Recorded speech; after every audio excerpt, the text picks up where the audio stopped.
Sa 700 million, we will see kung ano yung maiwan, and then we will work around that budget of the Office of the Vice President. Pero definitely, tutuloy pa rin yung trabaho, anuman ang budget ng Office of the Vice President. Yes, oo, para... Oo.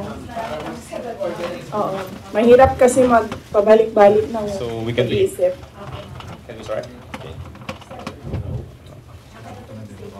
Ay, actually wala. Oo. Sa inyo lang, question and answer lang tayo.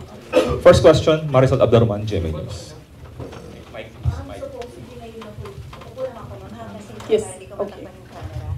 Ngayon po yung last day of deliberation sa budget, although they're still hoping na magpapakita po kayo. If first come to worst na talagang mapako na po sa 733 million lang po ang ma-approve, what can the OVP do with that budget, ma'am? We will see. Sinabi ko naman na noon, no, yung rason kung bakit hindi na kami mag-participate sa budget deliberations ng Office of the Vice President dyan sa House of Representatives. Dahil nga sinabi ko na dalawang tao lang naman yung nagde-decide dyan, Congressman Zaldico and Congressman Martin Romualdez. At sinabi ko din, yung proof ko kung bakit sila lang dalawa, and may paper trail yung sinabi ko against them. Sa 700 million, we will see kung ano yung maiwan, and then we will work around that budget of the Office of the Vice President. Pero definitely, tutuloy pa rin yung trabaho, anuman ang budget ng Office of the Vice President.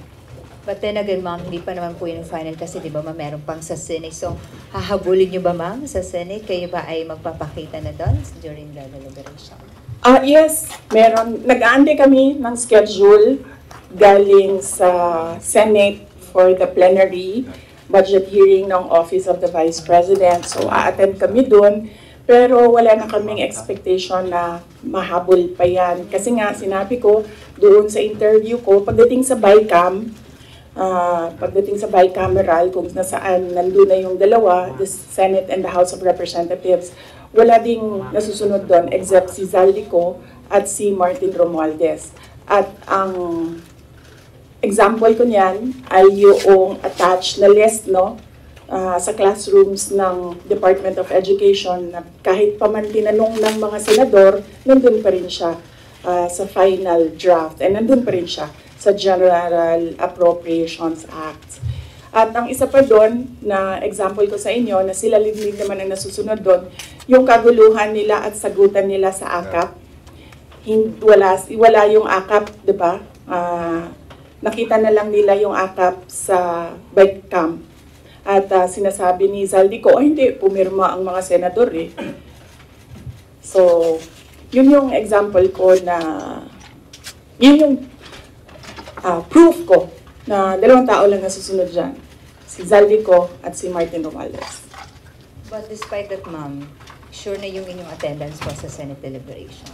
Yes. Kahit alam mong if first come to worst, talagang yun ang makukuha ang budget ng OVP. Opo, oo. Sigurado yung attendance namin. In fact, kahapon, na-discuss namin dyan sa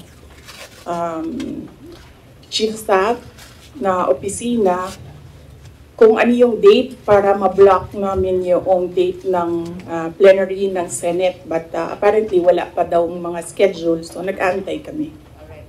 Last po, yung show cause order po na pinalabas po ng Committee ng Good Government sa ilang mga OVP officials po. Opo, nabanggit kanina noong nagmo-monitor ng hearing na meron ng show cause order yung ibang mga personnel ng Office of the Vice President. Sabit lang namin sa aming legal dito sa OVP, meron naman kaming legal division, and then we will ask our lead lawyer to come up with a legal opinion. Next, there's a follow-up question from Bea regarding the OVP budget. Hi ma'am, good afternoon po. Bea Peniza from Bombo Radio po. May I ask po ma'am, given the budget nga po na 700 million, na napatak po tayo sa mga ganong digits, Sa paglilibot nyo din po kasi sa mga lalawigan, ano po yung mga urgent matters or urgent concerns na napapansin nyo na kailangan talaga ng mga sambayan ng Pilipino? And paano nyo po ito mafu-fulfill given that budget po? Ang Office of the Vice President naman kasi, it's complementary yung mga projects namin sa iba't ibang departments ng gobyerno. Meron kaming tally dito sa Office of the Vice President kung gaano kadami yung mga nag-a-access ng projects at ano yung mga projects na ina-access nila. Ang number one talaga dyan is medical and burial. Makikita niyo yan sa lahat ng mga bill sa hospital, laging kulang yung pambayad ng mga relatives ng pasyente.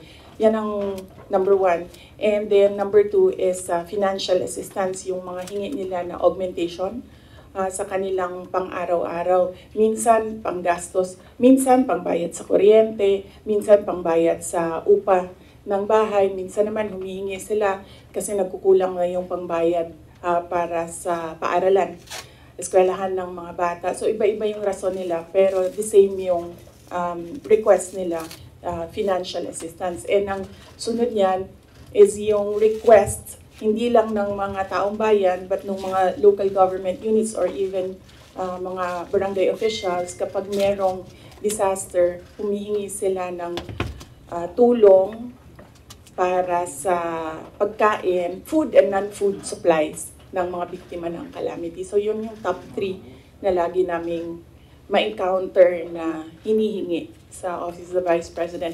In fact, hindi lang yan sa OVP kasi nung mayor ako, halos the same yung requests ng mga tao. So for the final question ko po, ma'am, punta naman po tayo sa Office of the Vice President po na personals po. So dun po sa budget na po na yun, paano po kaya, hindi po ba mabibitin yung mga personals nyo po pagdating po sa kanilang mga sahod or mga income po nila? Hindi naman po ba sila mabibitin given that budget po? Or may mga benefits pa po ba rin silang matatanggap with that budget? Yun po, ma'am. Yes, oo. Kasi ang unang-unang ginagawa ng budget is pinupondohan niya yung obligations ng gobyerno. Kapag permanent employee ka, obligation ng gobyerno lahat ng bayad sa iyo, hindi lang yung sahod at iba, kasali na yung iba pang benefits. So yan, hindi yan siya pwede tanggalin ng paggawa ng GAA, ng General Appropriations Act. So on that point, kung mawawalan ba sila ng sweldo at benepisyo, hindi. Kasi obligation yan ng government sa employees ng government. It's not the same for those na contracts or hindi sila employees ng government. Hindi guaranteed yung budget para sa kanila. Thank you very much po, ma'am. Okay. Next question, Bongs.